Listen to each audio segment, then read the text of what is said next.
These days, we have more access than ever to information about our favorite celebrities. The tabloids cover their every move, and they themselves tweet about what they ate for lunch. Experts say in extreme cases, this kind of intimacy can make a deranged fan feel like a star is talking directly to them, and that can lead to stalking. Tonight, we're going to take a look at this uniquely modern problem, starting with a bizarre case of alleged stalking that is playing out today in a New York City courtroom. Here's ABC's Nick Watt. Alec Baldwin, for my money, the best Baldwin, actually cried in a New York City courtroom this morning as he described his living nightmare. Baldwin, the debonair star of 30 Rock, claims he was stalked by this woman, a two-bit Canadian actress named Geneviève Sabourin.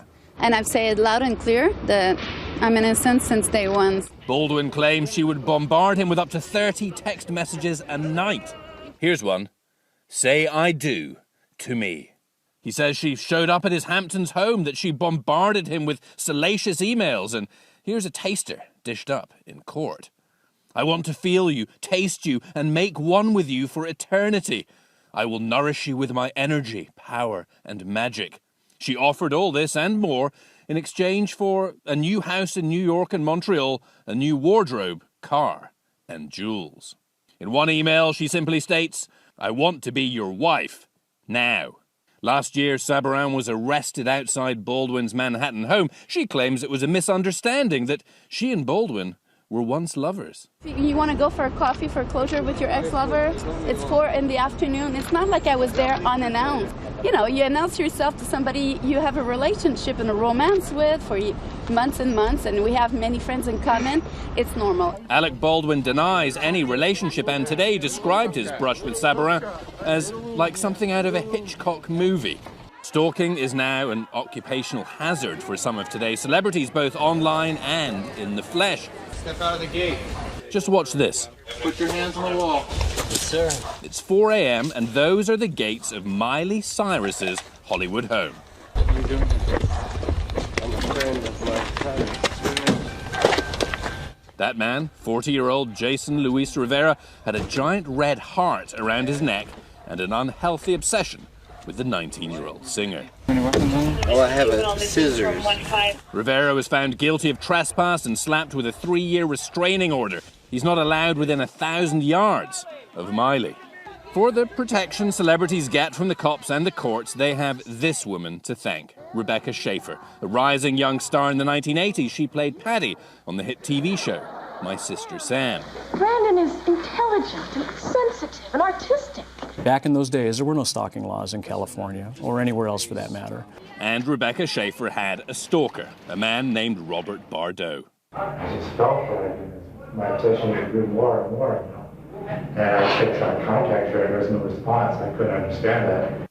Bardot was enraged when he saw Schaeffer getting into bed with another man in the movie Scenes from the Class Struggle in Beverly Hills. Classic stalker behavior. How dare she? She's not remaining pure for me. And they put the victim on a pedestal, but then once they're rejected, it's anger, rage, and rejection. Bardot tracked Schaeffer down. He showed up at her apartment with a gun. I didn't even know if she would be. I was like, no, pull the gun, shoot. He shot Rebecca Schaeffer dead on her front doorstep. She had to be a victim of a homicide in order for us to get the message that something needs to be done in the way of legislation to address stalking crimes. Laws were passed and the LAPD Stalker Unit was born, which has protected the likes of Morgan Fairchild, who has been prey for multiple stalkers and who ironically once played a stalking victim in the movie Seduction. Hello? Hello? I watched you today. What? Once, she says, a female fan began writing innocent postings on her website, then started sending cards, gifts, and disturbing handwritten letters to her home address. I'm going to show up on your doorstep. I'm going to fly across the country. Oh, you promised me that you were going to pay all our bills, and you haven't done it, and now I'm angry. And I was like, So it was getting kind of threatening. The obsessed fan believed Fairchild was her mother.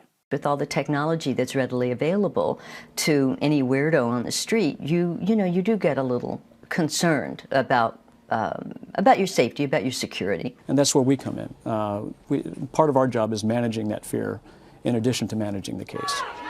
Madonna suffered nightmares after being stalked by a man named Robert Hoskins. The thing that makes Hoskins so dangerous is he's focused on Madonna as a spirit, and he believes that the Madonna spirit can inhabit anyone at any given time. Hoskins scaled the walls of Madonna's estate, tried to get to the singer who he believed was his wife. He was sentenced to 10 years. Dr. Reid Malloy studies the psychology of stalking and believes modern celebrity culture may be fueling the problem. The more the magazines humanize the celebrity figure, the more it can reduce that space between the stalker and the celebrity figure. The internet makes it easier with YouTube, with Twitter, because these stalkers believe that the celebrities are actually talking directly to them. This woman stalked Brad Pitt, broke into his home, fed his dogs, and slept in his pajamas. These are people who don't have a lot going on in their lives, and all of a sudden they can pull strings and they could make someone afraid of them. This man was jailed in 1998 for 25 years after he was caught trying to break into Steven Spielberg's home armed with a box cutter, handcuffs, and duct tape. He told police he wanted to rape the director. Oftentimes they're living alone. They've typically had very unstable work histories and have not done well, and oftentimes that's because of the psychiatric disorder. But paradoxically, they tend to be brighter than average. Anyway, back to Alec Baldwin and Geneviève Sabarin, who apparently first met back in 2000 when he was in Canada shooting The Adventures of Pluto Nash. 10 years later, they had dinner in New York. Baldwin, now married to his then-girlfriend Hilaria Thomas, says Sabarin was asking for acting advice. She claims they became intimate. Are you a stalker? Did you stalk him? No, I'm not. You don't consider yourself a stalker? No, he maintained a relationship with me while he was with her, and that's why he created, like, the fear, like, oh, Hilaria, get away from Geneviève, she's dangerous. Today in court, Baldwin vehemently denied there was ever a sexual relationship, at which point Sabarin screamed, "Really?" The judge threatened to throw her out of court. Sabarin then shouted, "He's lying to you."